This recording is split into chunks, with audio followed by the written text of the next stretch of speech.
Scientist और उसके दोस्त जंगल की ओर जा रहे थे। दरअसल कुछ सालों पहले वहाँ पर एक खूबसूरत सा गांव बसा हुआ था जिनमें बहुत सारे राज छुपे हुए थे। साइंटिस्ट और उसके दोस्त ने मिलकर उस गांव को तहस नहस कर दिया था। साइंटिस्ट और उसके दोस्तों का उस गांव में जाने का एक ही मकसद था कि उन्हें एक दवाई की बोतल मिल सके जिससे लोगों की उम्र बढ़ जाती है। साइंटिस्ट ने एक बोतल पहले चुराई थी लेकिन अब वह सिर्फ आधी ही बची थी और साइंटिस्ट को डर था कि वह बोतल जल्द ही ख़त्म हो जाएगी और उनके पास फिर कुछ भी नहीं रहेगा। फिर वह पैसे कैसे कमाएंगे और अगर उनके हाथ में एक और बोतल लग गई तो वह रातों रात और भी ज़्यादा अमीर हो जाएंगे और फिर वह इस देश के भी नहीं इस दुनिया के सबसे मशहूर लोगों में से एक होंगे। इसलिए वह वहाँ पर फिर से कुछ ढूंढने के लिए जा रहे थे लेकिन हमेशा की तरह ही उन्हें इस बार कोई उम्मीद नहीं थी कि उनके हाथ में वह दवाई की बोतल लगेगी।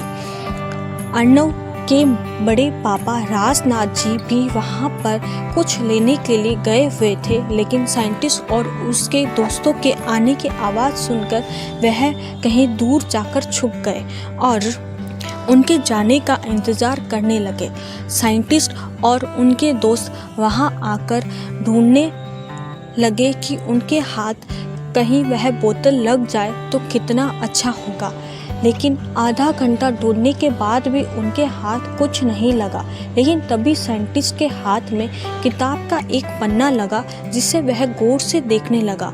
वहाँ पर एक निशान बना हुआ था जिसे देखकर वह हैरान रह गया और हैरानी से अपने दोस्तों को बुलाते हुए बोला, अरे दोस्तों देखो मेरे हाथ में क्या लगा। सभी दोस्त ने जब साइंटिस्ट की आवाज़ सुनी तो वे जल्दी से साइंटिस्ट की ओर गए और उस पन्ने को देखने लगे। उस पर बना निशान देखकर वह हैरान रह गए और अपने फ़ोन निकालकर उसके बारे में सर्च करने लगे। लेकिन सर्च करने के बाद भी उनके हाथ में कुछ भी नहीं लगा। वे साइंटिस्ट की ओर देखते हुए बोले, अरे साइंटिस्ट, इस निशान के बारे में तो कहीं पर भी कुछ भी नहीं है। तेरे हाथ में ऐसे ही लगा होगा, जाने दे, इसका कोई भी राज नहीं है।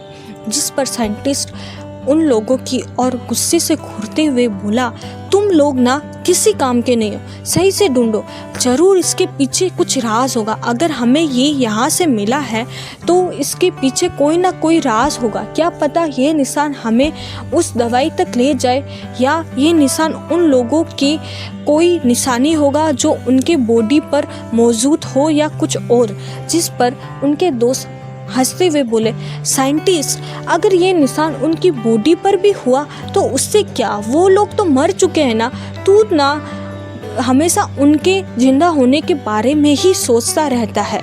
उन लोगों को हम सब ने अपने हाथों से मारा था, तुझे अभी भी यकीन नहीं है।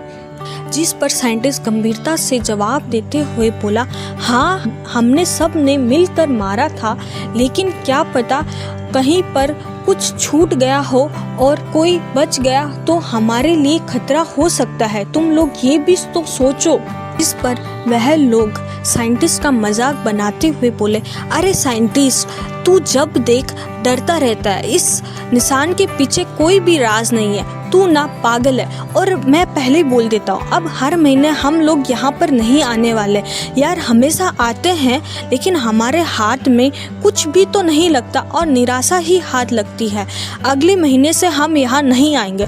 जिस पर साइंटिस्ट गुस्से से अपने दोस्त को घूरते हुए बोला, अरे यार, हाथ हो गई, तुझे मालूम है ना हम हर साल यहाँ पर, हर महीने यहाँ पर क्यों आते हैं, ताकि हमारे हाथ में कुछ लग सके।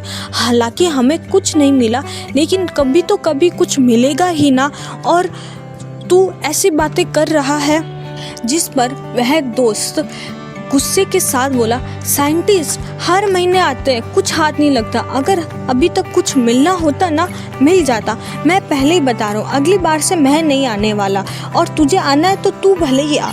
जिस पर साइंटिस्ट गुस्से में बोला, अच्छा ठीक है, अगली बार से तुझे नहीं आना ना, तू मत आना, मैं यहाँ पर अकेले आऊँगा और सर्च करूँगा। अगर मेरे हाथ में कुछ लगा ना, फिर तू देख लेना, मैं वो चीज़ तुम्हारे साथ तो बिल्कुल भी शेयर नहीं करूँगा। जिस पर वह दोस्त गुस्से से बोला, अरे साइंटिस्ट, तू तो मेरी बात का बुरा मान गया यार, और तू कैसा दोस्त है, अगर तुझे मिला तो तू हम लोगों के साथ शेयर भी नहीं करेगा। जिस पर साइंटिस्ट गुस्से से बोला, और नहीं तो क्या, मेहनत मैं करूं और तुम लोगों को बैठे बैठे उसका फल चाहिए। जिस पर वह दोस्त घबराते हुए और झूठी मुस्कुराहट के साथ बोला, अरे अरे साइंटिस्ट, ऐसी कोई बात नहीं है यार, हम आएंगे ना अगले महीने भी, तू चिंता मत कर, हम तेरे साथ हैं। क्योंकि उन लोगों को भी मालूम था कि अगर साइंटिस्ट के हाथ भी उस बोतल की आधी शीशी भी लगी तो उन लोगों का कितना ज़्यादा फ़ायदा होगा, और इससे वह लोग भी बहुत जल्द ही अमीर हो जाएंगे, यानी अमीर तो हैं ही और ज़्यादा अमीर हो जाएंगे। साइंटिस्ट ने वह पन्ना अपने पॉकेट में रखा और अपने दोस्तों के साथ वहाँ से निकल गया। थोड़ी देर बाद राजनाथ जी वहाँ पर आए और उन्होंने एक गड्ढा खोदकर वहाँ से किताब निकाली। किताब बहुत साल पुरानी होने के वजह से उसके कुछ पन्ने इधर उधर बिखरे हुए थे और उनमें से 2 पन्ने गायब भी थे। जब राजनाथ जी ने ये देखा तो वह इधर उधर वह पन्ने ढूंढने लगे। उसमें से एक पन्ना तो मिल गया, लेकिन एक पन्ना अभी भी नहीं मिला, जिसे सोचकर राजनाथ जी को बड़ा ही हैरानी हुई और वह हैरानी के साथ बोले, इसमें तो एक पन्ना गायब है, अब क्या करूँगा मैं, और वह पन्ना अगर उन लोगों के हाथ लग गया तो? नहीं, ये उन लोगों के हाथ नहीं लग सकता, मुझे वह ढूंढना ही होगा। इतना बोलकर राजनाथ जी फिर से उस पन्ने को ढूंढने लगे, लेकिन 1 घंटे तक ढूंढने के बाद भी उनके हाथ में वह पन्ना नहीं लगा और वह निराशा से वहां से निकल गए और मन ही मन प्रार्थना कर रहे थे कि वह पन्ना उस साइंटिस्ट के हाथ में ना लगे। दूसरी ओर मेघना बड़ी ही परेशान होकर लेक्चर में बैठी हुई थी और उसे समझ नहीं आ रहा था कि वह प्रोफेसर से कैसे सवाल करे, क्योंकि अगर उसने सवाल नहीं किया तो अर्नव उससे दोस्ती नहीं करेगा। वह इसी सोच में डूबी हुई थी।